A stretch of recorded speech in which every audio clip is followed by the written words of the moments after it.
حبیب اجمی کا نام سنا ہوگا آپ نے، بغداد کے رہنے والے مشہور مالدار شخص، پیسہ بہت تھا لیکن معاملہ یہ تھا کہ سود پر پیسہ، سود کا کاروبار، لوگوں کو سود دینا، لوگوں سے سود لینا، یہ کاروبار چلتا تھا۔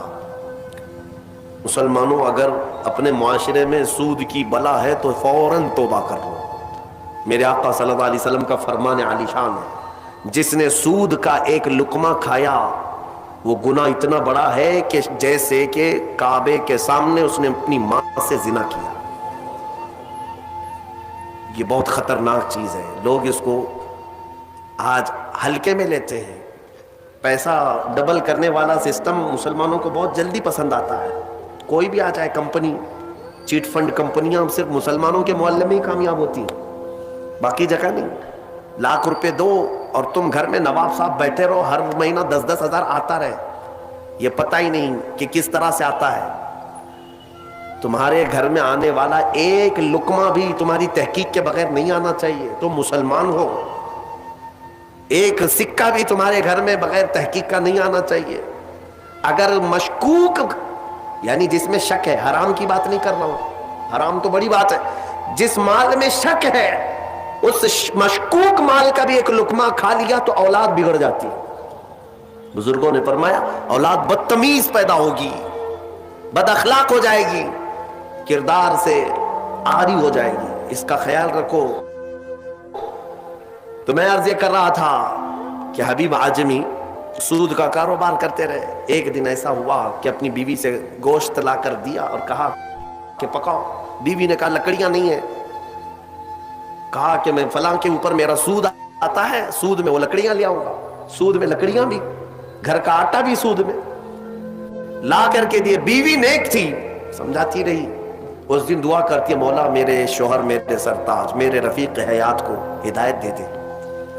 جب چولہے پر یہ ہانڈی رکھی گئی، کھانا پک گیا، یعنی سالن پکا تو اس نے اتارا، حبیب اجمی دسترخوان پر تھا، ہانڈی کھولی گئی تو اس میں پکتا ہوا خون تھا، خون کے علاوہ کچھ نہیں۔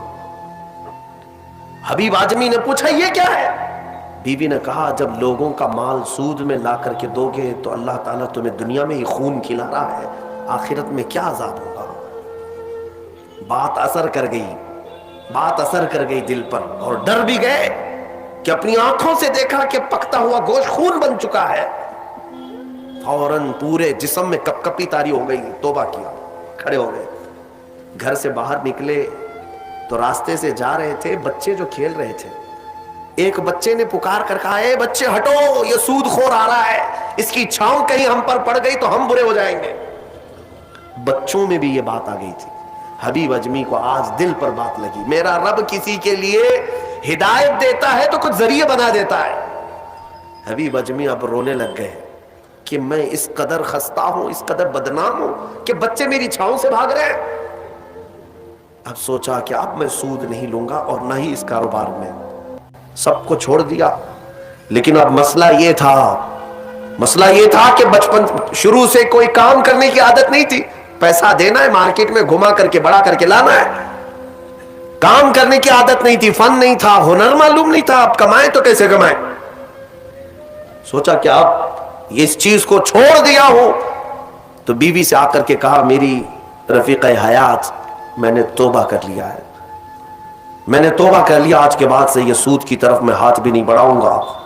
بیوی سجدہ شکر ادا کرتی اور کہتی ہے میرے رفیق، اے میرے زندگی کے ساتھی، اب فکر مت کرنا، میں تم سے کسی چیز کا مطالبہ نہیں کروں گی، آدھی روٹی بھی لاؤ میں صبر کروں گی، آدھی روٹی بھی آئی تو میں صبر کروں گی، اس لیے کہ آپ حلال رزق کی طرف جا رہے ہیں۔ کاش ہماری عورتیں ایسی ہوں جو اپنے شوہر کو سیدھے راستے پر لانے کا سبب بن سکے، ورنہ بہت ساری عورتوں کے مطالبات کی وجہ سے مرد حرام کاریوں میں پڑ گئے۔ تنخواہ تھوڑی سی ہے، عورت کے مطالبے زیادہ ہیں، اس کے مطالبے پورے کر نہیں پا رہا ہے تو حرام کاریوں میں مصروف۔ بہت سارے مردوں کے بگڑنے کی وجہ ان کی عورتیں بنی ہیں، اور جب پورا نہیں کر پاتے اور پیسہ بھی نہیں مل پاتا تو پھر نشے کی عادت لگ جاتی ہے۔ ٹینشن سے مکتی چاہیے، جو روز عورت مجھے گھر پہ جاتی پریشان کرتی ہے۔ میرے عزیزوں، وہ حبیب اجمی کی خاتون نے ان کو دلاسا دیا کہ جاؤ آپ نوکری کرو،